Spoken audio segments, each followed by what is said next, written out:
How are you, legends? Now, if you're like me, you enjoy nothing more than having a nice hot brew on top of a mountain after a long hike. So right now, we're about to whip out the Jetboil, make up a quick coffee, and talk through some of the features of the brand new Jetboil Flash 1.0.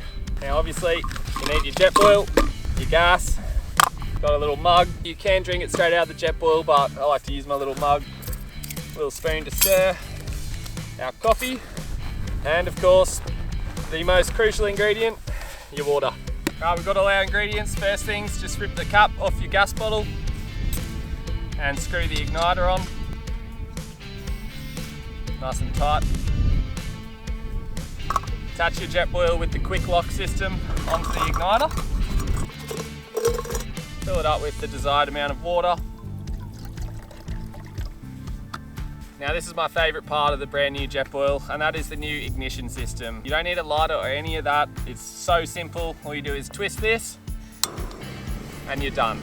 Now it's best to chuck the lid back on. That's actually another feature of the new Jetboil, an updated lid system, which just has better pourability. So we'll throw that on. This thing boils in around 120 seconds, so you don't have long to wait. In the meantime, we'll get our coffee ready. So once you see the indicator go orange on the side of the Jetboil, you know you're ready to go. Obviously this thing's steaming up too, so that water is well and truly boiled. Like I said, about 120 seconds. It's so rapid, you don't have to take long up at the peak to get your brew. The new and improved quick grip system down here means that you never burn your fingers.